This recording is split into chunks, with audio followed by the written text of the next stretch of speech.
சம்பாதிக்கிறதுக்கு நம்ம வந்து ஒண்ணு ஜாபுக்கு போனா என்ன வேணும், அப்படி இல்லைன்னா பிசினஸ் அப்படின்னு போனா என்ன வேணும் சார்? ஜாப் போனா நல்ல ஜாப் போனா எனக்கு என்ன வேணும் சார்? ஜாபுக்கு போனா வேலை தெரிஞ்சிருக்கணும் ஃபர்ஸ்ட். படிக்கணும், வேலை தெரிஞ்சிருக்கணும். எக்ஸலென்ட். வேலை தெரிஞ்சிருக்கணும், எனக்கு தொழில் தெரிஞ்சிருக்கணும். அதாவது பேசிக் ஸ்கில்னு சொல்லலாமா? அத பேசிக் ஸ்கில். இன்னொன்னு வந்து பாத்தீங்கன்னா படிப்பு இருக்கணும், குவாலிஃபிகேஷன் இருக்கணும். Excellent, super. வந்து பாத்தீங்கன்னா ஃபர்ஸ்ட் வந்து குவாலிஃபிகேஷன், எஜுகேஷன் குவாலிஃபிகேஷன் வேணும். அது இருந்தா நமக்கு நல்ல ஜாப் கிடைக்கும்னு சொல்ல முடியும். அப்புறம் ஜெனரலா வந்து பாத்தீங்கன்னா பேசிக் ஸ்கில்ஸ், அட்லீஸ்ட் ஒருத்தவங்க கூப்பிட்டா என்னன்னு நம்ம கேட்கணும். ஒரு ஆன்லைன் மீட்டிங் அப்படின்னா நம்ம வந்து ஒரு அவங்க கேட்டாங்கன்னா நம்ம ஆன்சர் பண்ணணும். அது மாதிரி இன்னும் ஒருத்தங்க பேசிட்டு இருக்கும்போது இன்னும் ஒருத்தங்க பேசக்கூடாது. ரொம்ப சிம்பிளான விஷயங்கள் தான். அப்படி இல்லை இதெல்லாம் நம்ம மெயின்டைன் பண்ணும்போது நம்மளுடைய செஷன் வந்து ரொம்ப சூப்பரா இருக்கும்னு சொல்றோம் இல்லையா? இதே மாதிரி தான் ஜாப்ல. ஸோ ஒரு சீனியர் சொன்னார்னா நம்ம ஜூனியர் கேட்கணும். அதே மாதிரி நம்மளுடைய ஜூனியர்ஸ்க்கு நல்ல விஷயங்களை சொல்லி நம்ம எடுத்துட்டு போகணும். நல்ல ஒரு டீம் வந்து தலைமை தாங்கிறதுக்கான ஒரு பேசிக் ஸ்கில்ஸ் நமக்கு வேணும். இதெல்லாம் அது எல்லாத்தையும் விட பார்த்தீங்கன்னா முக்கியமான விஷயம் இந்த காலத்தில் எத்திக்ஸ் அப்படிங்கிறது ரொம்ப ரொம்ப முக்கியமான விஷயம் எல்லா காலத்துலையுமே. பட் இந்த காலத்தில் மக்கள் பயன்படுத்தாத ஒரு விஷயம். யாரெல்லாம் இந்த எத்திக்ஸை பயன்படுத்துகிறாங்களோ அவங்களாம் இன்னைக்கு வந்து ரொம்ப அருமையான ஒரு லெவலில் இருக்காங்க. ஸோ அவங்களுக்கு தான் அந்த பிஸ்னஸ் வந்து அவங்களுக்கு செட் ஆகிட்டு இருக்கு. அவங்களும் வாழ்க்கையில் அடுத்தடுத்த லெவலுக்கு ஈஸியாக போயிட்டு இருக்காங்க. இந்த எத்திக்ஸ் அப்படிங்கிறது யாரெல்லாம் ஃபார்வர்ட், இதெல்லாம் வந்து நம்ம பேசிக் ஸ்கில் நம்ம எடுத்துகிட்டு போகிறோம். நம்ம இதெல்லாம் இருந்ததுன்னா ஒரு ஜாப்ல பெர்ஃபார்ம் பண்ண முடியும். பிஸ்னஸ் பண்ணுறதுக்கு என்னெல்லாம் வேணும் சார்? இதில் ஜாப்ல இருக்க விஷயங்கள் பார்த்துட்டோம் சார். சொல்லுங்க. பணம் வேணும், பணம் இன்வெஸ்ட்மெண்ட் வேணும். Super sir, super. வேற என்ன சார் வேணும்? நாலேஜ் வேணும். நாலேஜ் வேணும், ஐடியா, அந்த பிசினஸ் பத்திய ஐடியா வேணும். என்ன பிசினஸ் பண்ண போறோம்ங்கற நாலேஜ் வேணும். கண்டிப்பா சார். அதை எப்படி செயல்படுத்தணும்னாக்கா நம்ம இது பண்ணலாம் அப்படின்னு. சார் புரியல சார். எய்ம் வேணும் சார். இன்வெஸ்ட்மென்ட் வேணும். எய்ம் வேணும் சார். குறிக்கோள். மைல் கை தூக்கி இருக்கீங்க, நீங்க பேசுங்க ப்ளீஸ். சார் ஃபோக்கஸ் பண்ணணும் சார். இப்போ வந்து பார்த்தா நம்ம அது மேல இன்வெஸ்ட் பண்ணிரோம் சார். எஸ். சோ அத வந்து லாபமா பார்க்கிறதுக்கான முயற்சிகள் மேற்கொண்டு இருக்கணும் சார். நஷ்டமடைறதுக்கு நிறைய வாய்ப்புகள் இருக்கு. கண்டிப்பா. இதனால நம்ம வந்து அதை வந்து லாபமா பண்றதுக்கு நம்ம வந்து ஃபோக்கஸ் பண்ணிட்டே இருக்கணும் சார். கண்டிப்பா நல்ல ஃபோக்கஸ் வேணும் அப்படின்னு சொல்றீங்க. எக்ஸலென்ட். நல்ல ஃபோக்கஸ் வேணும் பிசினஸ்ல. பிசினஸ்ல வந்து பாத்தீங்கன்னா ஃபர்ஸ்ட் வந்து பிசினஸ் ஐடியா வேணும். இந்த பிசினஸ் ஜாப் ரெண்டுக்குமே நான் பிசினஸ் பண்ணணும் அப்படிங்கிற எண்ணம் வேணும். First point. இன்னொன்று நான் வேலைக்கு போகணும் அப்படிங்கிற எண்ணம் வேணும். இந்த எண்ணமே இன்னைக்கு நிறைய பேருக்கு இல்லைன்னு சொல்ல முடியும். அடுத்தடுத்த ஜென்ரேஷன் ஏன்னா டிஜிட்டல் அடிமைகள் அப்படிங்கிற மாதிரி மாறிட்டு நம்ம வந்து ஃபுல்லாக அதை பார்த்துட்டு வீட்டில் டிவி பார்த்துட்டு டிஜிட்டலாக உட்காந்துட்டு ரிலாக்ஸ் பண்ணிட்டு இருக்காங்க. அடுத்த ஜென்ரேஷனை வந்து நம்ம நல்லா வளர்க்கணும்னு நினைச்சோம் அப்படின்னா வாழ்க்கையில் அவங்களுக்கு கஷ்டங்களை சொல்லி கொடுத்து வளர்க்கணும். அப்பப்போ சின்ன சின்ன விஷயங்கள் அவங்க வேலை பார்க்க வைக்கணும் வீட்டில். நீங்கள் வந்து பார்த்தீங்கன்னா இப்போ என்னடா கோல் செட்டிங் போயிட்டு நம்ம வந்து என்னமோ பேசிட்டு இருக்கோமே அப்படின்னு நினைக்காதீங்க. டாபிக் ரொம்ப ரெலவெண்ட்டான ஒரு விஷயம் இது. ஸோ நீங்கள் என்னதான் உங்கள் பிஸ்னஸை கன்ஸ்ட்ரக்ட் பண்ணி மேலே கொண்டு போனாலும் உங்களுக்கு அடுத்து இந்த பிஸ்னஸை கொண்டு வரதுக்கான அடுத்த தலைவர்களை உங்கள் வீட்டில் நீங்கள் கண்டிப்பாக தேடி ஆகணும். ஏன் இதை நான் சொல்கிறேன்னு கேட்டிங்கன்னா மற்ற பிஸ்னஸ் மாதிரி இந்த பிஸ்னஸ் விட்டுற முடியாது. எம்எல்எம் பிஸ்னஸ் பொறுத்த மட்டும் நீங்கள் எந்த அளவுக்கு கன்ஸ்ட்ரக்ட் பண்ணி ஆர்டர் பண்ணி எடுத்து வர்றீங்களோ இந்த பிஸ்னஸ் அப்படின்னு நீங்கள் உங்களுடைய ஜென்ரேஷனுக்கு நீங்கள் ஹேண்ட் ஓவர் பண்ண முடியும். அதுக்கான வாய்ப்புகள் இதில் இருக்குது. அதை நீங்கள் பண்ண முடியும். அப்படி பண்ணும்போது அடுத்த லெவலுக்கு ரொம்ப ஈஸியாக அந்த ஜென்ரேஷன் அந்த பிஸ்னஸை எடுத்துகிட்டு போக முடியும். நீங்கள் ஏற்கனவே சொன்ன மாதிரி பிஸ்னஸ் பண்ணுறதுக்கு ஐடியாஸ் வேணும். இன்னொரு முக்கியமான நண்பர் சொன்னார் இன்வெஸ்ட்மெண்ட் வேணும் அப்படின்ட்டு. கண்டிப்பாக இன்வெஸ்ட்மெண்ட் வேணும். ஒரு பிஸ்னஸ் பண்ணுறதுக்கு இன்வெஸ்ட்மெண்ட் வேணும். இன்னொன்று நல்ல ஐடியாஸ் வேணும். இதெல்லாம் இருந்தால் தான் ஒரு பிஸ்னஸ் பண்ண முடியும். அதே மாதிரி ஜாப்னு போயிட்டீங்கன்னா மினிமம் வந்து குவாலிஃபிகேஷன் அப்படிங்கிறது நம்ம கண்டிப்பாக வேணும். பேசிக் ஸ்கில்ஸ் அப்படிங்கிறது வேணும். இதே குவாலிஃபிகேஷன் பேசிக் ஸ்கில்ஸ் கண்டிப்பாக உங்களுக்கு பிஸ்னஸ்லேயும் சப்போர்ட் பண்ணும். ஆனால் தலையாய விஷயம் ரொம்ப பிரைமரியான விஷயம் என்னன்னு பார்த்தீங்கன்னா கண்டிப்பாக நமக்கு ஒரு நல்ல ஐடியா இருக்கணும், இன்வெஸ்ட்மெண்ட் இருக்கணும். அது இல்லாமல் இந்த குவாலிஃபிகேஷனும் பேசிக் ஸ்கில்லும் இருந்ததுன்னா பிஸ்னஸ் நம்மளால் சக்ஸஸ்ஃபுல்லாக பண்ண முடியும். இன்னும் ஒரு முக்கியமான விஷயம் இந்த பிஸ்னஸில் தைரியம் வேணும் சார். அந்த பிரேவ் துணிச்சல் வேணும். நமக்கு தைரியம் இருந்து கண்டிப்பாக என்னால் பண்ண முடியும் அப்படிங்கிற தன்னம்பிக்கை இருந்ததுன்னா மட்டும்தான் நம்ம அடுத்த லெவலுக்கு நம்ம பிஸ்னஸை எடுத்துகிட்டு போக முடியும் ஃப்ரெண்ட்ஸ். இதெல்லாம் இருந்தால் தான் நம்ம பிஸ்னஸ் பண்ண முடியும். சொல்லுங்கள் சார், யாராவது சொல்லணும்னு விரும்புகிறீங்க? சொல்லுங்கள் சார். எதாவது சொல்லணும்னா சொல்லலாம் சார். Right sir. இப்போ அடுத்து வந்து பார்த்தீங்கன்னா ஜாப் அண்ட் பிஸ்னஸ். இப்போ யாரெல்லாம் வந்து பிஸ்னஸ் பண்ணிட்டு இருக்கேன் நீங்கள் நினைக்கிறீங்க சார்? நான் பிஸ்னஸ்ல இருக்கேன் சார் அப்படின்னு யாரெல்லாம் நினைக்கிறீங்க? சூப்பர். ஏன் சார் அப்படி நினைக்கிறீங்க? இதுல வந்து லாட் ஆஃப் மணி கிடைக்கும் சார். பிசினஸ் பார்த்தா நம்ம முடிவு பண்றோம் சார். கண்டிப்பா. ஆமாங்க சார். பட் ஜாப் என்பது பார்த்தா நம்ம வந்து இன்னொருத்தவங்க சம்பளத்தை எதிர்பார்க்கக்கூடிய சூழல் இருக்கும் சார். கண்டிப்பா கண்டிப்பா. அதனால ஐ அடுத்தவங்க லவ் நம்பி நம்ம இருக்கோம், அவங்க நமக்கு வேலை கொடுப்பாங்க, அவங்க சம்பளம் கொடுப்பாங்க அப்படிங்கிற நம்பிட்டு இருப்போம். பிசினஸ் அப்படிங்கிறது வந்து பாத்தீங்கன்னா செல்ஃப் ஓரியன்டட். நான் என்ன நினைக்கிறேனோ அதை என்னால சாதிக்க முடியும். என்னால எவ்வளவு சம்பாதிக்க முடியுமோ அவ்வளவு சம்பாதிக்க முடியும். இதே வந்து ஜாப்ல இருந்தேன்னா இந்த மாசம் என்ன எனக்கு சம்பளம் கிடைக்குமோ அதுக்கேற்ற மாதிரி தான் பட்ஜெட் போட முடியும். ஆனா பிசினஸ் அப்படி இல்லை. இந்த மாசம் எனக்கு என்ன செலவு இருக்கு, எவ்வளவு சேவிங்ஸ் பண்ணணும், அடுத்த மாசம் எவ்வளவு வேணுங்கிறத நீங்க டிசைட் பண்ணலாம். அதான் பிசினஸ்ல இருக்கக்கூடிய ஒரு மிகப்பெரிய அட்வான்டேஜ். நீங்க ஓடுனீங்கன்னா ஒரு ஒரு ஓட்டமும் ஒரு ஒரு நடையும் உங்களுக்கு பைசாவா மாற்ற முடியும், பக்காவா பிளான் பண்ணி பண்ணீங்கன்னா. பொதுவாக வந்து பாத்தீங்கன்னா நம்ம கேரியர் வந்து ஜாப்ல ஸ்டார்ட் பண்ணுவோம், ஸ்டார்ட் பண்ணி அப்புறம் பிசினஸ்க்கு வருவோம். ஏன் சார் இப்படி பண்றோம்? எல்லாருமே ஜாப்ல ஸ்டார்ட் பண்ணி தான் பிசினஸ்க்கு வந்திருப்போம், ஸ்ட்ரைட்டா பிசினஸ்க்கு வந்திருக்க மாட்டோம். ரொம்ப ரேர், சில கேசஸ் தான் அந்த மாதிரி வந்திருப்பாங்க. எல்லாரும் ஜாப்ல தான் இருந்திருப்பாங்க, அதுக்கப்புறம் தான் பிசினஸ் வந்திருப்பாங்க. ஏன் இப்படி பண்றோம் சார்? சார் ஜாப்ல வந்து அவங்க நினைச்ச கோல் அடைஞ்சிருக்க முடியாது சார், ஃபைனான்ஸ் ஃப்ரீடம் அடைஞ்சிருக்க முடியாதுங்க. கண்டிப்பா. Thank you sir. இந்த ஃபினான்ஷியல் ஃப்ரீடம் நமக்கு வேணும் அப்படின்னா கண்டிப்பா நம்ம பிசினஸ் பண்ணி தான் ஆகணும். சொல்லுங்க மேம்.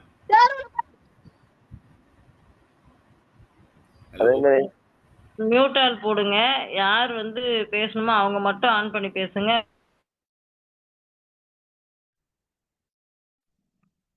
ஸோ யார் வந்து சார் கேட்குற ஆன்சருக்கு பதில் சொல்ல முடியுமோ ஒருத்தர் மட்டும் ஆன்சர் பண்ணுங்க. Thank you sir. Continue sir.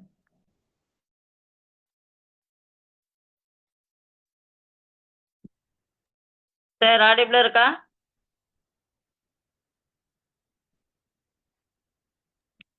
இல்ல அவரு சார், நீங்க பிரதீப் சார் அன்மியூட் பண்ணிட்டு பேசுங்க. பேசிட்டே இருக்காருன்னு நினைக்கிறேன் ஆக்சுவலி.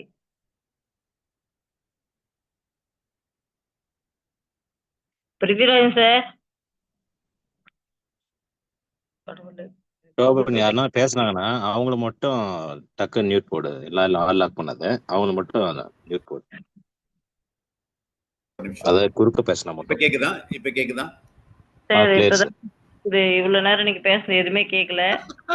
Okay ma'am. ஓகே.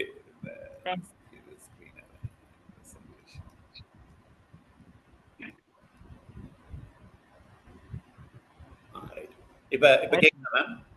கேக்குது சார், நீங்க பேசலாம் சார். ஆக்சுவலி ஜாப்ல தான் நம்ம ஸ்டார்ட் பண்ணுவோம். ஜாப்ல ஸ்டார்ட் பண்ணி அதுக்கப்புறம் பிசினஸ் போவோம். என்ன காரணம்னு கேட்டிங்கன்னா எல்லாருக்குமே வந்து ஒரு மினிமம் வந்து ஒரு இன்கம் வேணும் அப்படிங்கிறதுக்காக ஜாப் போயிருப்போம். ப்ளஸ் மார்னிங் 9 o'clock ஆஃபீஸ் போகணும், ஈவினிங் வந்து 4-5 மணி வரைக்கும் வேலை பார்க்கணும், அதுக்கப்புறம் ரிலாக்ஸ் பண்ணணும் அப்படிங்கிற ஒரு பேசிக் குவாலிட்டிஸ் நமக்கு வேணும். நல்லா ட்ரெஸ் பண்ணிக்கணும், 4 பேரை போய் பார்க்கணும், பப்ளிக்கில் வந்து நம்ம 4 பேர்கிட்ட பேசணும்.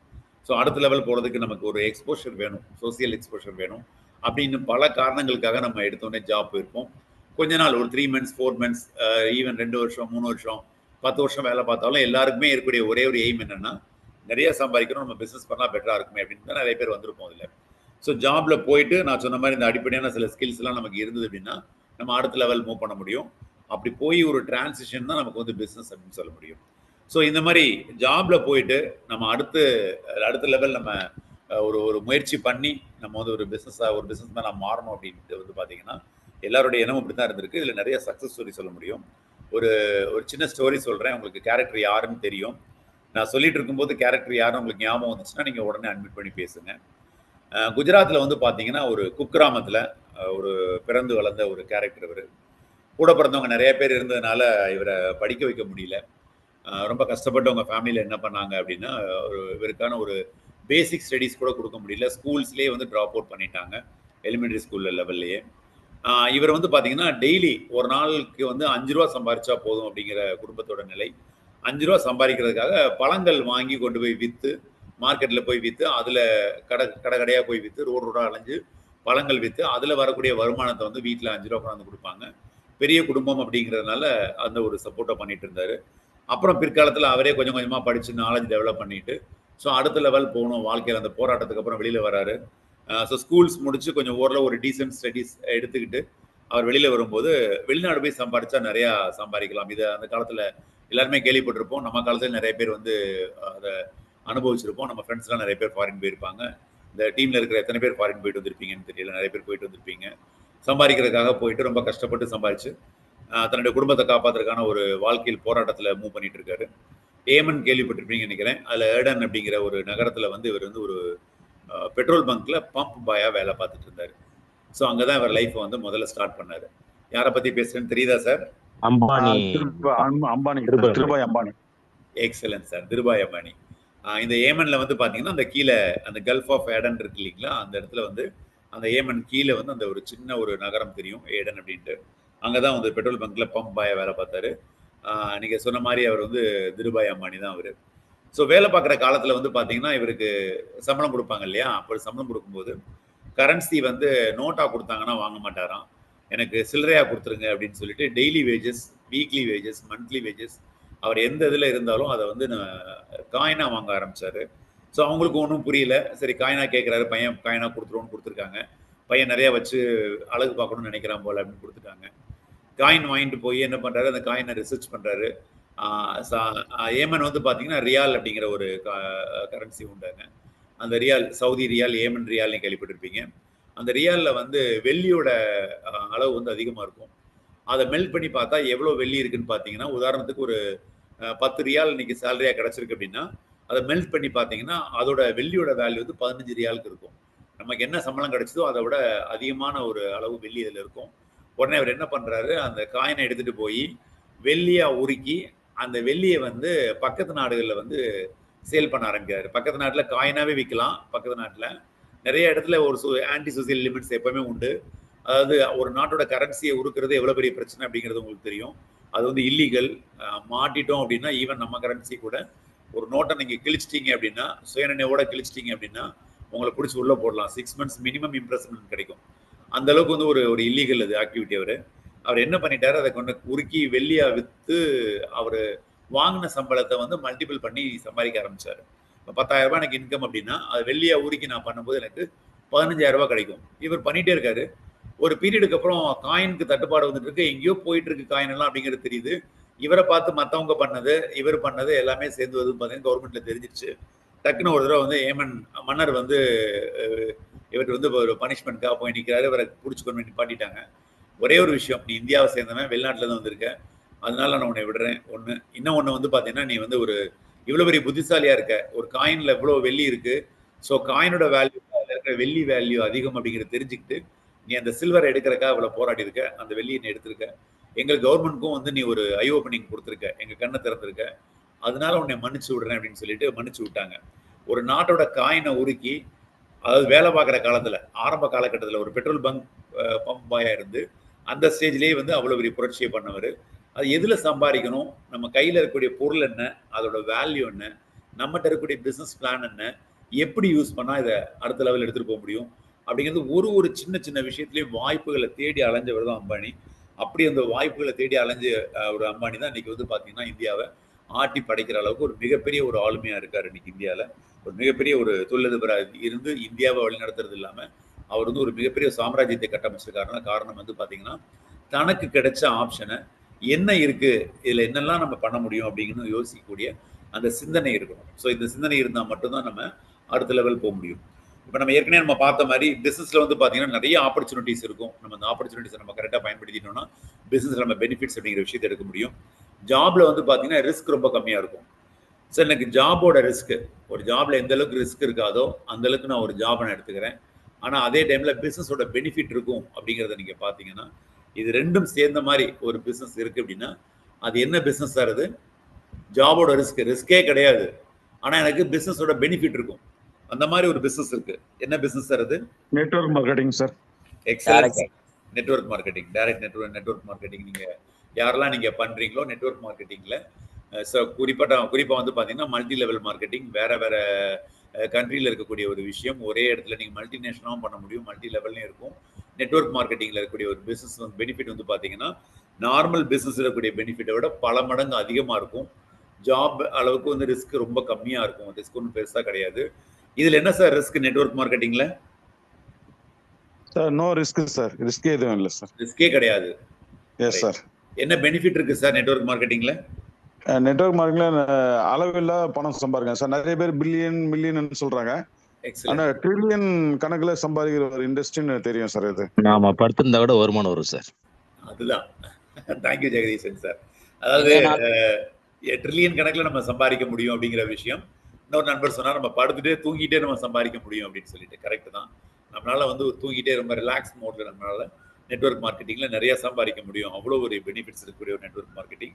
இவ்வளோ ஒரு பவர்ஃபுல் டூலை வச்சுட்டு நம்ம அதை பயன்படுத்தாம இருந்தோம்னா அது யாரோட தப்பு சார்? அது என்னோட தவறு சார். கண்டிப்பா சார், கண்டிப்பா. அதாவது வந்து பாத்தீங்கன்னா நிறைய பேர் சொல்லுவாங்க, நான் மார்க்கெட்டிங்ல இருக்கேன், 20 இயர்ஸா மார்க்கெட்டிங்ல இருக்கேன், 30 இயர்ஸா மார்க்கெட்டிங்ல இருக்கேன் அப்படிம்பாங்க. மார்க்கெட்டிங்ல நீங்க இருக்கிறீங்களா அப்படிங்கிறது முக்கியம் இல்ல, என்ன சம்பாரிச்சிருக்கீங்க அப்படிங்கிறது தான் முக்கியம். நான் ரியல் எஸ்டேட் பண்றேன் அப்படிம்பாங்க. கடைசியா என்ன பிசினஸ் பண்ணீங்க, எப்போ பண்ணீங்கன்னு கேட்டீங்கன்னா அவங்க கிட்ட ஆன்சர் இருக்காது. கடைசியா பண்ண பிசினஸ் 4 வருஷத்துக்கு முன்னாடி பண்ணியிருப்பாங்க, 3 வருஷத்துக்கு முன்னாடி பண்ணியிருப்பாங்க, 2 வருஷத்துக்கு முன்னாடி பண்ணியிருப்பாங்க. வருஷத்துக்கு ஒரு பில்லிங் அல்லது 2 பில்லிங் பண்ணுவாங்க. அவங்களும் ரியல் எஸ்டேட் பண்றாங்க. இதே டைம்ல வீக்லி ஒன்ஸ் பிசினஸ் பண்றவங்க இருக்காங்க. அது சின்ன பிசினஸா கூட இருக்கலாம், பெருசா கூட இருக்கலாம். வார வாரம் பில் பண்ணக்கூடிய ரியல் எஸ்டேட் அதிபர் நிறைய பேர் இருக்காங்க. ரியல் எஸ்டேட் பண்றவங்க நிறைய பேர் இருக்காங்க. அவங்க தான் பிற்காலத்துல ரியல் எஸ்டேட் அதிபர் அப்படிங்கிற லெவலுக்கு வராங்க. அவங்களால முன்னேற முடியும் அந்த ஃபீல்டில். நெட்வொர்க் மார்க்கெட்டிங் அதே மாதிரி தான் சார். நானும் சைன் பண்ணியிருக்கேன், வெஸ்டேஜில் நான் சைன் பண்ணியிருக்கேன். நானும் ஒரு மெம்பர் சார். ஆம்வே அதுலேயும் பண்ணியிருக்கேன். இது மாதிரி என்னெல்லாம் இருக்கோ எல்லாத்துலேயும் நான் கையெழுத்து போட்டு வச்சிருக்கேன். நானும் நெட்வொர்க் பண்ணுறேன் அப்படின்னு கேட்டிங்கன்னா கண்டிப்பாக அது கிடையாது. அதை நீங்கள் அதில் இருக்கக்கூடிய பிஸ்னஸ் பிளானை புரிஞ்சுட்டு அடுத்த லெவல் நீங்கள் போனீங்கன்னா மட்டும்தான் நீங்கள் மேலே போக முடியும். First understand the business plan. Business plan வந்து நம்ம கண்டிப்பாக புரிஞ்சுக்கணும் சார். அது உங்களுக்கு எல்லாத்துக்குமே நல்லா தெரியும்னு நினைக்கிறேன். ஏன்னா வெஸ்டேஜ் பிளானிங் அப்படிங்கிறத வெஸ்டேஜ் பிஸ்னஸ் பிளான் எனக்கு தெரிஞ்சதை விட உங்களுக்கு நல்லா தெரியும். எனக்கு ஆஸ் அ ட்ரெயினராக எனக்கு அதை பற்றி மேலோட்டமாக என்ன தெரியுமோ அது மட்டும்தான் தெரியும். மற்றபடி டீட்டெயிலாக உங்களுக்கு தெரியும். முக்கியமாக வந்து பார்த்தீங்கன்னா பிஸ்னஸ் பிளான் எப்பெல்லாம் உங்களுக்கு யாராவது உங்கள் லீடர் சொல்லித்தராங்க அப்படின்னா தயவு செய்து ஃபுல் மோடாக உட்காந்து கேளுங்க, என்ன சொல்லித்தராங்கன்னு கேளுங்க. நிறைய அதில் வந்து டெக்னிக்ஸ் இருக்கும். அதை நீங்கள் புரிஞ்சுட்டீங்கன்னா அடுத்த லெவலுக்கு ஈஸியாக எடுத்துகிட்டு போக முடியும். எனக்கு தெரிஞ்ச அளவுக்கு நான் எக்ஸ்பிளைன் பண்ணியிருக்கேன். நெட்வொர்க் மார்க்கெட்டிங்கில் பொதுவாக வந்து பார்த்தீங்கன்னா வித் அப்படின்னு சொல்லுவோம். எவ்வளோ நம்ம வித்துனா என்ன சார்? ஆழம் வரையும் போறது சார். இல்லை சார், அகலம் சார். வித்துனா அகலம். அகலம் அகலம். உங்களுக்கு கீழே ஒருத்தரை போட்டு அவர் கீழே நீங்கள் உங்களுக்கு ஈக்குவலா அல்லது உங்களுக்கு கீழே இருக்கக்கூடிய டவுன்லைனுக்கு சைடில் நீங்கள் போட்டே போயிட்டு இருப்பீங்க. அதான் வித்துன்னு நான் மீன் பண்ணுறேன். அதே மாதிரி டெப்த்னு வந்து பார்த்தீங்கன்னா அவங்களுக்கு கீழே கீழே போடுறது.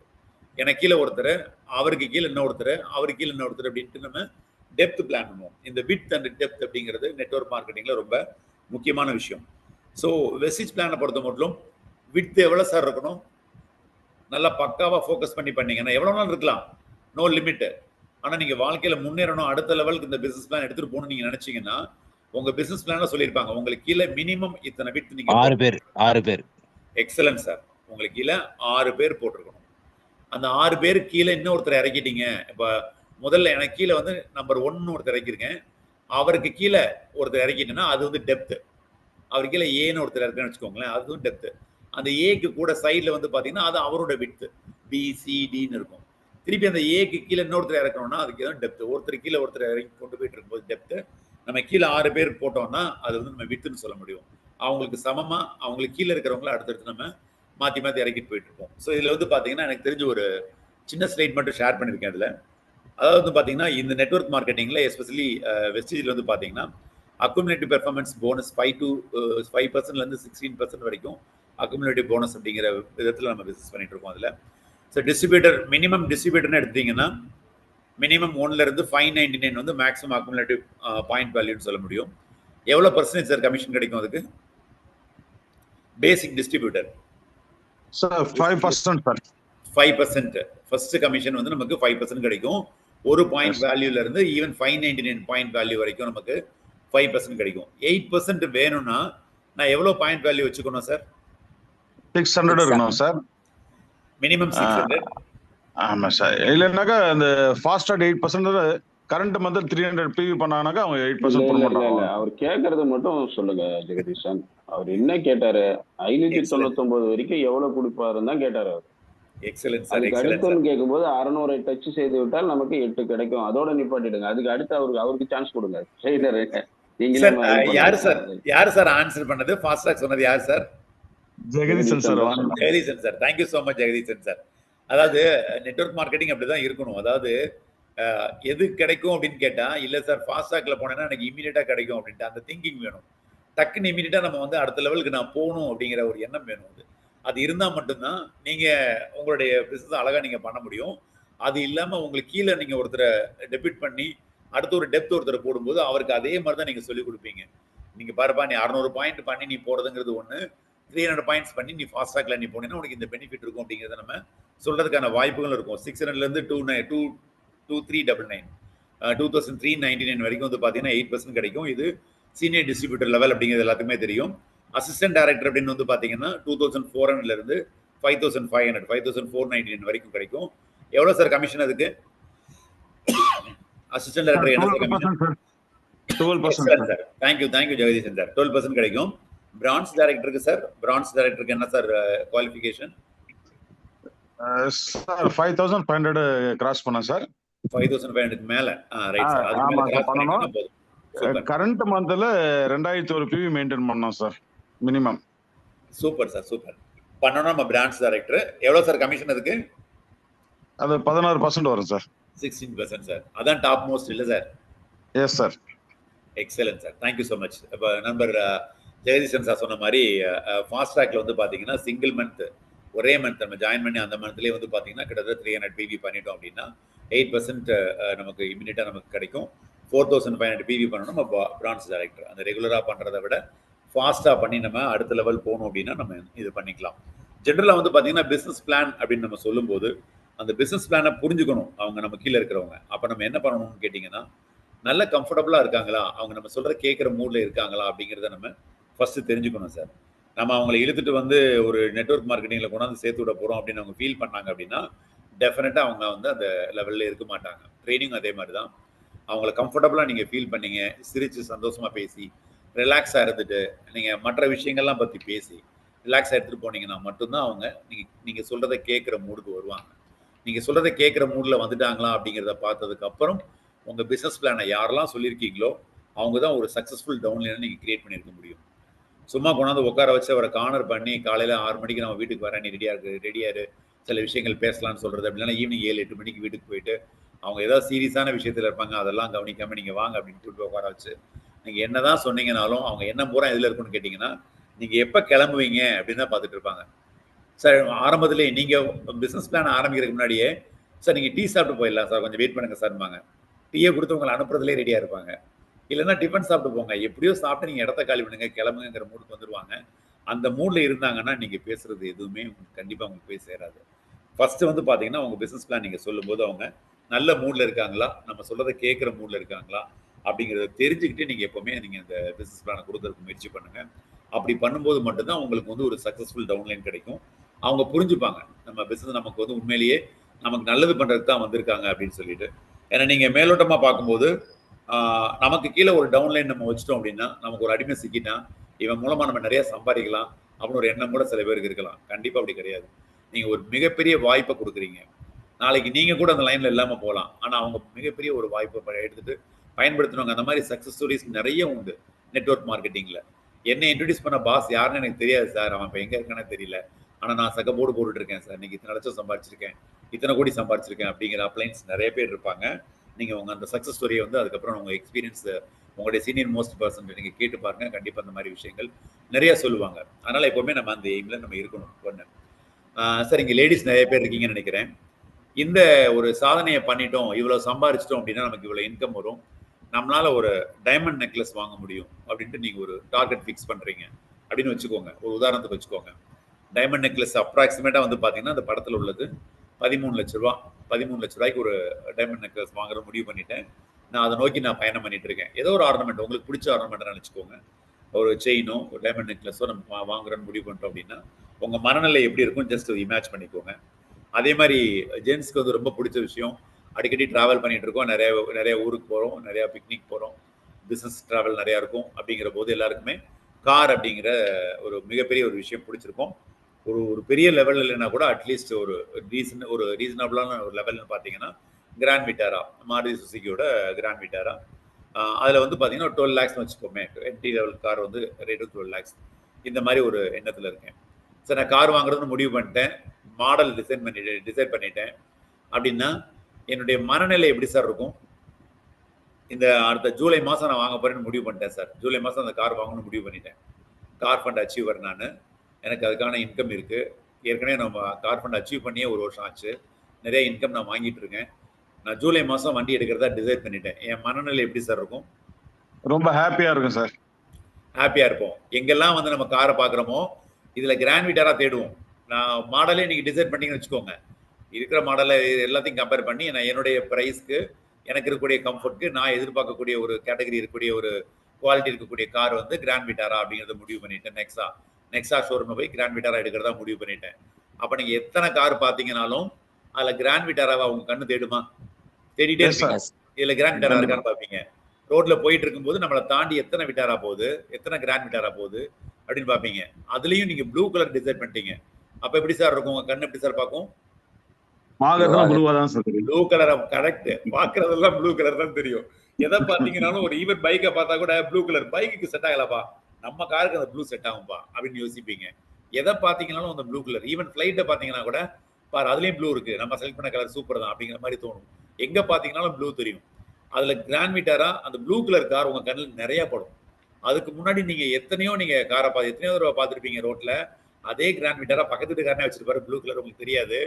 ஒன்ஸ் நீங்க டிசைட் பண்ணிட்டீங்கன்னா பாக்குற கார் எல்லாமே ப்ளூவா தெரியும். அந்த ப்ளூ கலர் கார் உங்க கண்ணு தேடி கண்டுபிடிக்கும். எந்த வேலையில் நீங்க இருந்தீங்கனாலும், பஜார்ல ஒரு முக்கியமான வேலையில் இருந்தீங்கன்னா கூட, யார்கிட்டயா பேசிட்டு இருந்தீங்கன்னா கூட, டக்குன்னு ஒரு நிமிஷம் அந்த இருப்பா ஒரு பாப்பீங்க, அந்த ப்ளூ கலர் கார் போகுது, நம்ம கார் அங்க போகுது அப்படின்ட்டு. எப்படி என்ன வரும்னு கேட்டீங்கன்னா, நம்ம கார், அது என்னுடைய கார், நான் வாங்க போற கார் அப்படிங்கிற எண்ணம் வரும். இதெல்லாம் ஏன் சார் வந்தது? மைண்ட் ஃபுல்லா அதே சிந்தனையா இருக்கும் சார். Excellent sir. மைண்ட் ஃபுல்லா அதே சிந்தனையா இருக்கும். நினைச்சிட்டேன், எனக்கு இது வேணும்னு நினைச்சிட்டேன். அந்த மாதிரி ஆத்மார்த்தமான சிந்தனையோட இருந்தீங்க அப்படின்னா, நீங்க நினைச்சீங்கன்னா அது கண்டிப்பா கிடைக்கும். இதே தான் லேடிஸ்க்கும். டைமண்ட் நெக்லஸ் அப்படின்னு டிசைட் பண்ணிட்டீங்க அப்படின்னா, யாரோட கழுத்தை பார்த்தாலும், அது சினிமா நடிகையா இருக்கட்டும், அது நீங்க கூட பழகிறவங்களோட பழகிறவங்களா இருக்கட்டும், ஒரு பாஷ் ஏரியா ஒரு ஃபங்க்ஷன் போறீங்க அப்படின்னா, எல்லார் காலத்தையும் நம்ம கண்ணு ஆட்டோமேட்டிக்கா உள்ள போய் பார்க்க ஆரம்பிக்கும். யார் டைமண்ட் நெக்லஸ் போட்டிருக்காங்க, இல்லை யார் நார்மல் நெக்லஸ் போட்டிருக்காங்க, நம்ம தேடி வந்த மாடல் இது இல்லை, நம்ம தேடுறது இதுதான் அப்படின்ட்டு. அதுக்கப்புறம் வந்து பார்த்தீங்கன்னா, அவங்க தேடின அதே மாடல் நிறைய கண்ணில் படும். இது மாதிரி தான் இருக்கணும், இதைத்தான் நான் எதிர்பார்த்தேன் அப்படின்ட்டு. இதெல்லாம் ஏன் தோணுதுன்னு கேட்டிங்கன்னா, அந்த எண்ணம் நமக்கு இருந்தால் மட்டும்தான் நம்ம அடுத்த லெவல் போக முடியும். இதுதான் அப்துல் கலாம் என்ன சொல்லியிருக்காருன்னு கேட்டிங்கன்னா, கனவு காணுங்கள், ஆனால் கனவு என்பது நீ தூக்கத்தில் காண்பது அல்ல, உன்னை தூங்க விடாமல் பண்ணுவது எதுவோ அதுவே லட்சிய கனவு. இதுதான் அப்துல் கலாமோட வரிகள். அதாவது வந்து பார்த்தீங்கன்னா, எப்பவுமே நீங்கள் கனவு காண்றதுக்கு ரெடியாக இருக்கணும். சார் சொல்லிட்டாங்க, நான் போய் இழுத்து போதி நல்லா தூங்கிட்டு கனவு காங்குறேன்னு கேட்டால் கண்டிப்பாக கிடையாது. உங்களுக்கு தூக்கமே வராது ஒரு பீரியட்ல. நான் அச்சீவ் பண்ணியே தீருவேன் அப்படின்ட்டு. அப்படின்னு என்ன சொல்றது, நான் அடிக்கடி நண்பர்கள்ட்ட பேசுறது உண்டு. பேய் மாதிரி உழைக்கணும் அப்படின்னு சொல்லுவேன். பேய் மாதிரி உழைக்கணும். பணத்தை எப்படி சம்பாதிக்கணும்னு கேட்டால் குப்பை மாதிரி சம்பாதிக்கணும். என்ன சார் லட்சுமி தேவி குப்பைன்னு சொல்றீங்க அப்படின்னு கூட நீங்கள் கோச்சிக்கலாம்.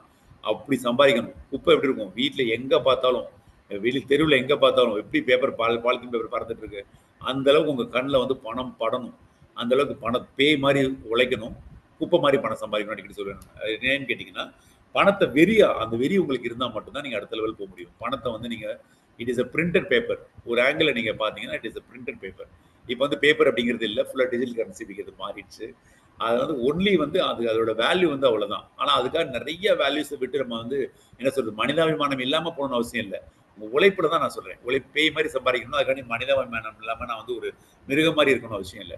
நீங்களா இருங்க, அன்பை பகிருங்க, அது எல்லாமே உங்களுடைய குவாலிட்டிஸ் இருக்கட்டும். அதே டைமில் உழைக்கிறதுக்கு கொஞ்சம் கூட நம்ம தயங்கக்கூடாது.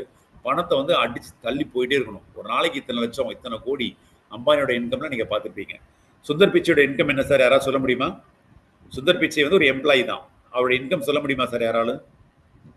ஒரு மணி நேரம் 100 கோடி சார். 100 கோடி சார். 100 கோடி 1 ஹவருக்கு சார். 1 மணி நேரத்துக்கு எவ்வளவு சார் சம்பாதிக்கிறாங்க?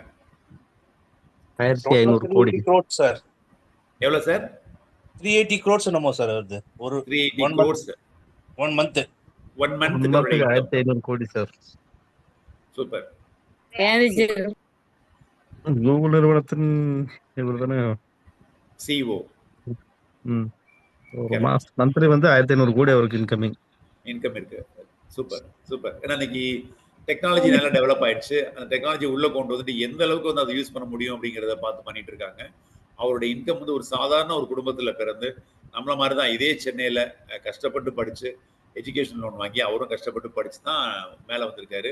இன்னைக்கு அவர் எந்த அளவுக்கு இன்கம் கொண்டு வந்திருக்காருன்னு பாருங்க. காரணம் என்னன்னு கேட்டீங்கன்னா, அவங்களுடைய இன்வால்மெண்ட் மட்டும்தான். பிளான் ஒரு growth. எப்பவுமே வந்து உங்களுடைய growth நீங்க பக்காவா பிளான் பண்ணுங்க.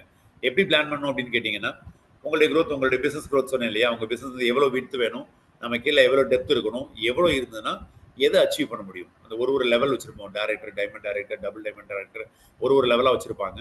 இந்த ஒரு லெவல் அச்சீவ் பண்ணதுக்கும் நமக்கு மினிமம் குவாலிஃபிகேஷன் என்ன வேணும், இதை அச்சீவ் பண்ணா அடுத்த லெவல் போறதுக்கு நம்ம டெப்த் எப்படி இருக்கணும் அப்படிங்கிறத கண்டிப்பா அவங்க சீனியர்ஸ்ட உட்காந்து பேசுங்க. சில பேருக்கு வந்து நல்ல சீனியர்ஸ் கிடைச்சிருப்பாங்க. நம்மளுடைய அப்ளைன் வந்து பாத்தீங்கன்னா பயங்கர நாலேஜபிளா இருப்பாங்க. சில பேருக்கு நாலேஜபிளா இருக்க மாட்டாங்க. ஆனா நீங்க அவங்களுக்கு இன்ட்ரெஸ்ட் கிரியேட் பண்ணுங்க. அவங்கள போய் நீங்க கேட்க அவங்கள்ட்ட நாலேஜ் இல்லைன்னா கூட யார்கிட்ட கேதர் பண்ணி உங்களுக்கு சொல்லுவாங்க. அப்படி இல்லைன்னா யாரு பெஸ்ட் பிளான் பிசினஸ் பிளான் கொடுக்குறாங்களோ அப்போ உங்களுக்கு கூட்டு போய் உட்கார வைப்பாங்க. ஸோ உங்களுக்கு அந்த பசி இருந்தால் மட்டும் போதும். அதுக்கான நீங்கள் நாலேஜ் வந்து ஈஸியாக எடுத்துக்க முடியும். இப்போ சீனியர்ஸாக இருக்கிறவங்க இதை அப்படியே உல்டாவாக எடுத்துக்கோங்க. ஸோ நீங்கள் நாலேஜ் கண்டிப்பாக டெவலப் பண்ணிக்கோங்க. எப்படின்னா உங்களுக்கு தெரியாத விஷயம் இல்லை, உங்களுக்கு எல்லாமே தெரிஞ்சிருக்கும். ஆனால் அதை எப்படி அடுத்தவங்களுக்கு எடுத்து சொல்றது அப்படிங்கிறத புரிஞ்சுக்கோங்க. உங்கள் டவுன்லைனுக்கு நீங்கள் எந்த அளவுக்கு சொல்ல முடியுமோ அந்த அளவுக்கு சொன்னீங்கன்னா மட்டும்தான் அதை வந்து நீங்கள் அந்த விதை வந்து மரமாக விருட்சமாக வளர்றதுக்கான ஒரு வாய்ப்பு இருக்குது ஃப்ரெண்ட்ஸ். ஒன்று க்ரோத் வந்து பார்த்தீங்கன்னா பிளான் ஒரு க்ரோத் நீ ஏன் சொல்கிறேன் அப்படின்னு கேட்டிங்கன்னா ஒரு வளரக்கூடிய நாட்டில் இருக்கக்கூடிய க்ரோத்துக்கும் வளர்ந்த நாட்டில் இருக்கக்கூடிய க்ரோத்துக்கும் வித்தியாசம் நிறையா இருக்குது. டெவலப்பிங் கண்ட்ரி அப்படிங்கிறது தான் இந்தியாவுடைய சிம்பிள். இப்போதைக்கு இருக்கக்கூடிய நம்ம ஸ்டேட்டஸ் வளர்ந்துட்டு இருக்கோம், ரொம்ப போராடி முன்னேறிட்டு இருக்கோம். 5th பிளேஸ்லேருந்து இப்போ 4th லார்ஜஸ்ட் எக்கனாமி அப்படிங்கிற ஸ்டேட்டஸ்க்கு வந்துட்டோம். விரைவில் வந்து நம்ம 3rd லார்ஜஸ்ட் எக்கனாமிங்கிறத வந்துடுவோம். 2nd and 1st போகிறதுக்கு கொஞ்சம் டைம் எடுக்கும். கண்டிப்பாக அதுவும் நடக்கும். நமக்கு 2047 48 அப்படிங்கிறது இந்தியா ஒரு மிகப்பெரிய வல்லரசு அப்படிங்கிற லெவல் நோக்கி போயிட்டு இருக்கும். டெவலப்டு கண்ட்ரிக்கும் டெவலப்பிங் கண்ட்ரிக்கும் என்ன சார் வித்தியாசம் ஃபினான்ஷியல் க்ரோத்தில்? யாராவது சொல்ல முடியுமா சார்? டெவலப்டுனாக்கா அவங்க கிட்ட போதிய அளவு பணம் இருக்குது சார். எல்லா விஷயத்துக்கும் வந்து முன்னேறி இருப்பாங்க. Yes sir. டெவலப்பிங்னாக்கா பணத்துக்காக நிறைய தொழில் வந்து அந்நிய முதலீடுலாம் நிறைய கொண்டு வருவாங்க சார். அப்போ கண்டிப்பா சார் ஆப்பர்ச்சுனிட்டிஸ் நிறைய இருக்கும் சார். டெவலப்பிங் கண்ட்ரில வந்து பாத்தீங்கன்னா ஆப்பர்ச்சுனிட்டிஸ் நிறைய இருக்கும். டெவலப்டு கண்ட்ரில ஆப்பர்ச்சுனிட்டிஸ் சேச்சுரேஷன் அப்படிங்கிற லெவல்ல இருக்கும், நிறைய இருக்கும்.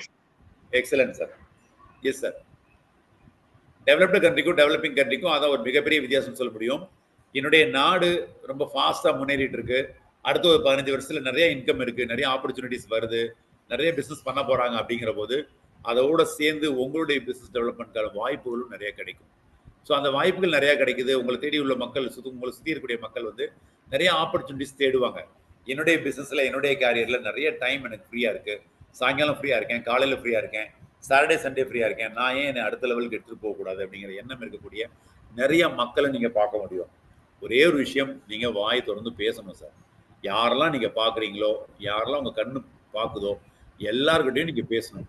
சுச்சுவேஷனை புரிஞ்சுக்கிட்டு கரெக்டா அந்த டைம்ல எப்படி கிட்ட அப்பாயின்மெண்ட் வாங்க முடியும். எல்லாருக்கிட்டையுமே ஸ்டாண்டர்டா சார் இந்த வீக்கெண்ட் ஃப்ரீயா இருப்பீங்களா, நான் உங்க வீட்டுக்கு வரலாமா, உங்கள்கிட்ட பேசலாமான்னு சொன்னீங்கன்னா ரெண்டு ஸ்டெப்பு டக்குன்னு பின்னாடி போயிடுவாங்க. அவன் புரிஞ்சுக்குவான் இவன் எதுக்கோ பிளான் பண்றான், கண்டிப்பா நம்மள கவுத்திடுவான் அப்படின்னு சொல்லிட்டு உங்கள்கிட்ட இருந்து கலவுற மீன்ல நழுவுற மீனா இருக்கணும்னு தான் பார்ப்போம். ஸோ அந்த டைம்ல எப்படி பேசணும், there is no rule for marketing. மார்க்கெட்டிங்க்கு இதுதான் ரூல், இப்படிதான் நீங்க பேசணும் அவசியம் கிடையாது.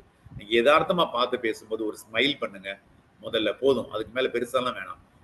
ஒருத்தரை பாக்குறீங்கன்னா ஒரு ஸ்மைல் பண்ணுங்க, நல்லா இருக்கீங்களா சார்.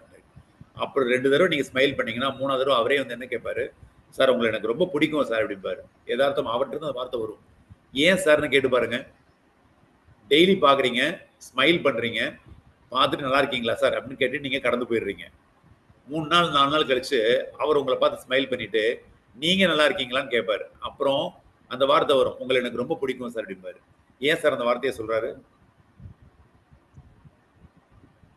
சிரிச்ச முகமா இருந்து ஒருத்தர் எப்பயுமே இம்ப்ரெஸ் பண்ணோம்னா அதுக்கான பதில் இப்படிதான் இருக்கும். Excellent sir. சிரிச்ச முகமா இருந்து ஒருத்தரை இம்ப்ரெஸ் பண்ணும்போது அதுக்கு வந்து கிடைச்ச ரிவார்ட்னு சொல்ல முடியும். அது ஸோ அந்த ஸ்டேஜுக்கு ஒருத்தர் வந்துட்டார் அப்படின்னா என்ன சார் அர்த்தம்? நீங்க சொல்றது அவர் கேட்கறதுக்கு ரெடியா இருக்காருன்னு அர்த்தம்.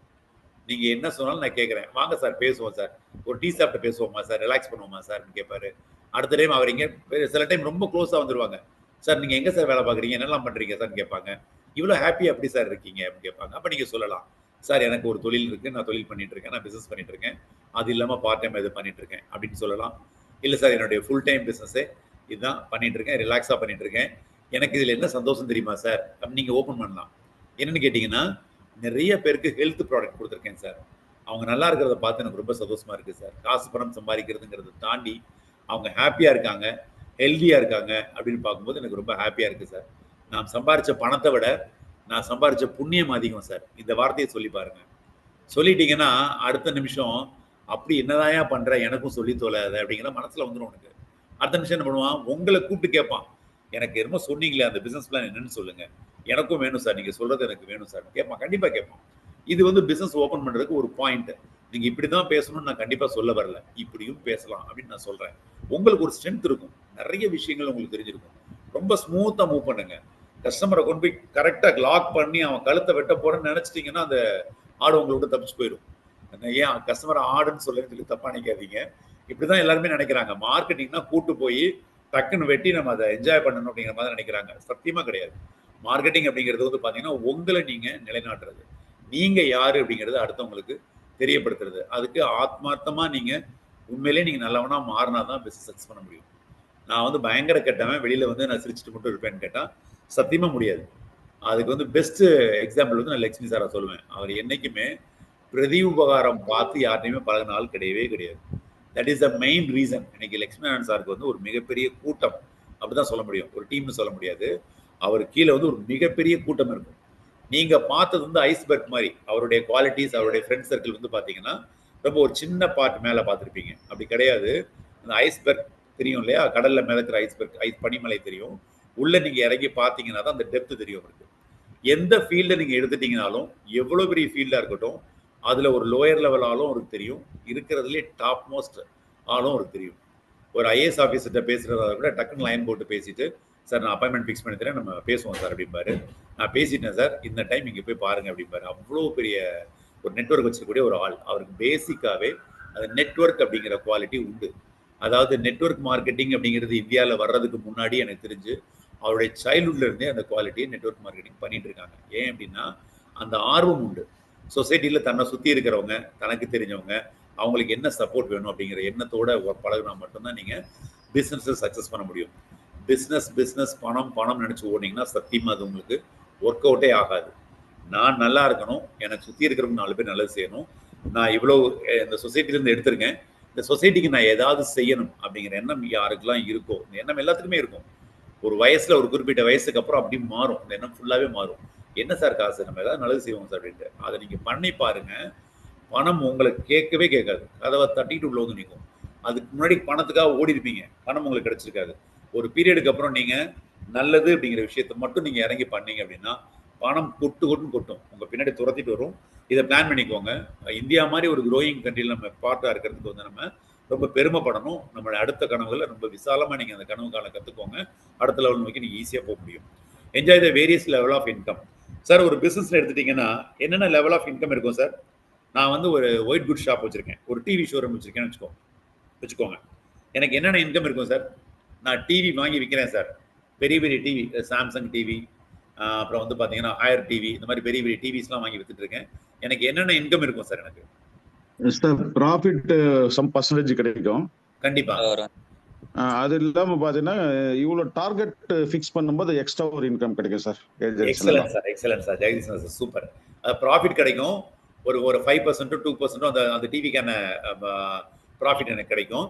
ஆனா அது இல்லாம நீங்க டார்கெட் அச்சீவ் பண்ணீங்கன்னா உங்களுக்கு அந்த டார்கெட் போனஸ் கிடைக்கும். இவ்வளோ டார்கெட் நீங்க பண்ணீங்கன்னா இவ்வளோ கிடைக்கும். ஒரு கண்டெய்னர் வித்தீங்கன்னா இன்னொரு ஆஃப் கண்டெய்னர் ஃப்ரீயா தரேன்னு கூட சொல்லலாம். அதில் கூட நமக்கு ஒரு மிகப்பெரிய ஆஃபர் கிடைக்கலாம். 2 லெவல் ஆஃப் பிசினஸ் சார். பேசிக்கா அந்த பொருள் விற்கிறதால எனக்கு ஒரு ப்ராஃபிட், இன்னொன்று வால்யூம் அச்சீவ் பண்ணும்போது எனக்கு கிடைக்கக்கூடிய ப்ராஃபிட். இதை அவர் தெளிவாக தெரிஞ்சிருக்கனால தான் ஜெகதீஷன் சார் வந்து இன்னைக்கு டைமண்ட் டைரக்டர் அப்படிங்கிற லெவலில் இருக்காங்க. சரியா சார்? நான் சொல்றது கரெக்டா சார்? கரெக்ட் தான் சார். அனுபவம் ஒரு பக்கம் சார். நிறைய பிசினஸ்மேன் பார்த்திருக்கேன். கண்டிப்பா ஏஜென்சில நானும் ஒர்க் பண்ணிருக்கேன் சார். Excellent sir, excellent. கண்டிப்பா கண்டிப்பா அந்த அனுபவம் தான் நமக்கு இன்னைக்கு பேசுது, கை கொடுக்குது. சோ அந்த எண்ணம் இருக்கிறவங்க ஏற்கனவே அந்த எக்ஸ்பீரியன்ஸ் இருக்கிறனால. பிருதிரஞ்சன் சார், அவர் ஒரு 0 to ஹீரோ தான். அவரும் சார் கேட்கல. அவர் ஒரு 0 to ஹீரோ கேரக்டர் தான். Super super sir, super super super super. கண்டிப்பா சார். அந்த 0 to ஹீரோ அப்படிங்கிறது ரொம்ப ரொம்ப ரொம்ப முக்கியமான பாயிண்ட். அது 0ல இருந்து 1 அச்சீவ் பண்றது அப்படிங்கிறது ரொம்ப கஷ்டம். அந்த 1 அச்சீவ் பண்ணிட்டீங்கன்னா அடுத்த அந்த மோட்டிவேஷன் நம்ம அடுத்தடுத்த லெவல் போயிட்டே இருக்க முடியும். 0 to ஹீரோ அப்படிங்கிறதுக்கு வந்து பார்த்தீங்கன்னா ஒரு அந்த ரெசிலியன்ஸ் கெப்பாசிட்டி இருக்கணும், இருந்தால் மட்டும்தான் அவங்க மேலே வர முடியும். So enjoy the various level of income அப்படிங்கிறது ஒரே ஒரு குதிரை கடிவாளம் கட்டின மாதிரி இன்னைக்கு மேடம் காலைல ஆரம்பிச்சு சொன்னாங்க. ஒரே மாதிரி ஃபோக்கஸ்டாக போகாமல் என்னென்னலாம் இருக்குது, வாய்ப்புகள் இருக்குது அப்படிங்கிறத தெரிஞ்சுக்கிற எண்ணம் இருந்தால் மட்டும்தான் நம்ம அடுத்த லெவலுக்கு போக முடியும். எத்தனை லெவல் ஆஃப் இன்கம் இருக்குது சார் வெஸ்டேஜில்? யாராவது சொல்ல முடியுமா சார்? 9 types of income இருக்கு sir. Excellent sir, excellent sir. Thank you Jagadeesan sir. Sir Arunraj sir,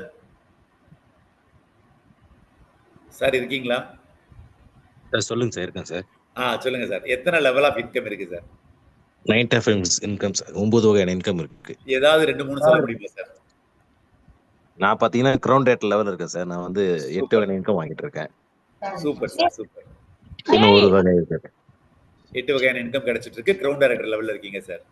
ஆமா sir. Excellent, excellent sir. Vignesh sir. Yes sir, நான் வந்து ஸ்டார்ட் லெவல்ல இருக்கேன். சூப்பர். 6 வகையான இன்கம் வந்துட்டு இருக்கு சார். 6 வகையான இன்கம் கிடைச்சிட்டு இருக்கு. சோ இன்னும் 3 வகையான இன்கம் வேணுங்கிறதுக்கு என்ன சார் பிளான் வச்சிருக்கீங்க? யூனிவர்சல் கிரவுண்ட் ரைடர் அச்சீவ் பண்ணிட்டா அடுத்த இன்கம் வந்து ஆட் ஆயிடுது sir. Universal ground director level achieve பண்ணோம்னா அடுத்த லெவல் போக முடியும். அந்த universal ground director level achieve பண்றதுக்கு என்ன முயற்சி எடுத்துட்டு இருக்கீங்க sir? So new number new guest பார்த்துட்டு இருக்கேன். Super sir. இருக்கிற லெவலை மெயின்டைன் பண்ணிட்டு இருக்கேன். இருக்கிற லெவலை மெயின்டைன் பண்ணணும். நியூ கெஸ்ட் பார்க்கணும். நியூ புதுசா வந்து நம்ம புது நபர்களை நம்ம பார்க்கணும். அவங்கள உள்ள கொண்டு வரதுக்கான முயற்சி பண்ணணும். இது நீங்க மற்ற நண்பர்களுக்கு நீங்க சொல்லக்கூடிய விஷயம் இதுதான். நீங்க அவரை பார்த்து கத்துக்கோங்க. அழகா சொல்றாரு பாருங்க. நான் அடுத்த லெவல் இன்னும் 3 லெவல் அச்சீவ் பண்ணணும் அப்படின்னா நான் இந்த வேலை பண்ணணும் அப்படின்னு சொல்லிட்டு. அருண்ராஜ் சார், நீங்க கிரவுண்ட் டைரக்டரா இருக்கீங்க. 8 வகை இன்கம் சார் இது. ஆனாங்க சார். 8 வகை இன்கம் தான் சார் கிரவுண்ட் டைரக்டர். அடுத்த லெவல் போறதுக்கு என்ன பிளான் சார்? அடுத்த லெவல் போறதுக்கு இன்னும் பாத்தீங்கன்னா இன்னும் 2 பேர் வந்து பிரான்ச் டைரக்டரா உருவாக்கணும் சார். இன்னும் 2 பிரான்ச் டைரக்டர் உருவாக்கணும். நண்பர்களே புரிஞ்சுக்கோங்க. நான் அடுத்த லெவல் போகணும்னா இன்னும் 2 பிரான்ச்சை உருவாக்கணும் அப்படிங்கிற ஒரு லீடர்ஷிப் குவாலிட்டி. இந்த குவாலிட்டி தான் நண்பர்கள் நமக்கு வேணும். ஒரு பிளான் சொல்லியிருப்பாங்க, பிசினஸ் பிளான் சொல்லியிருப்பாங்க, ரெகுலரா அவங்களுக்கு சொல்லுவாங்க, ரெகுலரா அவங்களுக்கு ஃபீட் பண்ணுவாங்க அவங்களோட அப்ளைன். இருந்தாலும் அந்த பிளான் பார்த்தீங்களா, அடுத்த லெவல் நான் இது போகணும்னா எனக்கு கீழே 2 பிரான்ச் டைரக்டர் உருவாக்குறதுக்கு நான் என்ன பிளான் பண்ணணும் அப்படின்ட்டு அதுக்கான ஒர்க் அவங்க பண்ணிட்டே இருப்பாங்க. லீடர்ஸ் அப்படி தான் அடுத்தடுத்த லெவல் போகிறதுக்கான முயற்சியில் எப்பவுமே போயிட்டே இருப்பாங்க. Enjoy the power of multi level marketing. இது வரைக்கும் நம்ம பேசினது தான். நான் இந்த லெவல் வந்துட்டேன், இதுக்கு அடுத்த லெவல் போகணும்னா எனக்கு கீழே என்ன மாதிரி பல லீடர்ஸை உருவாக்கணும் அப்படிங்கிற எண்ணம் இருந்தது அப்படின்னா அதுக்கான வாய்ப்புகள் வந்து பார்த்தீங்கன்னா multi level marketing. Gautam Bali sir பற்றி நான் சொல்லணும்னு அவசியம் கிடையாது, உங்கள் எல்லாத்துக்குமே தெரியும். சார் மற்ற இன்னொரு லீடிங் எம்எல்எம் சார், நான் பேர் சொல்ல விரும்பல, அந்த லீடிங் எம்எல்எம்க்கும் வெஸ்டிஜுக்கும் ஒரு மிகப்பெரிய வித்தியாசம் இருக்குது சார். சொல்ல முடியுமா யாராவது? நம்ம ஏன் வெஸ்டிஜ், நிறைய பேர் அங்கேருந்து வந்திருப்பீங்க. அதுல வந்து பாத்தீங்கன்னா கிட்டா வாங்க வேண்டியதா இருக்கும். இதுல வந்து பாத்தீங்கன்னா தனிப்பட்ட முறையில நம்மளுக்கு தேவையான மட்டும் வாங்க வேண்டியதா இருக்கும் சார். கண்டிப்பா சார், கண்டிப்பா. அது ஒரு முக்கியமான பாயிண்ட். கரெக்ட். நம்ம தேவையானது நம்ம வாங்கினாலே நம்ம அடுத்த லெவல் போக முடியும். இது நம்ம ரொம்ப சிரத்தை எடுக்கணும்னு அவசியம் கிடையாது. இன்னொரு பாயிண்ட், மார்க்கெட்டிங்ல இருக்கக்கூடிய ஒரு மிகப்பெரிய விஷயம் என்னன்னு கேட்டீங்கன்னா பைனரி பிளான்ல வரும், கும்பு வடிகளை சொல்லுவாங்க. நம்மதுல பாத்தீங்க அப்படின்னா sunflower dynamic method. Super super, ரொம்ப டெக்னிக்கலாவே சொல்றீங்க சார். எக்ஸலண்ட். இன்னொரு முக்கியமான மார்க்கெட்டிங் ஸ்லாப்ல நான் சொல்றது கரெக்டா தெரியல, நான் சொல்றேன், அதை கரெக்டா நீங்க கன்ஃபார்ம் பண்ணுங்க. மார்க்கெட்டிங்ல முக்கியமான விஷயம் என்னன்னு கேட்டீங்கன்னா 31st நம்ம ஹீரோவா இருப்போம்.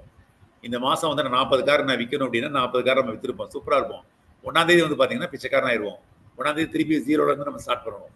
நான் விற்கிற முதல் கார் தான் 1ஆம் தேதி டார்கெட். அன்னைக்கு கார் வித்தாதான் எனக்கு சாயங்காலம் பரவாயில்ல நான் 1ஆவது வித்துட்டேன்டா அப்படிங்கிற ஒரு எண்ணம் வேணும்.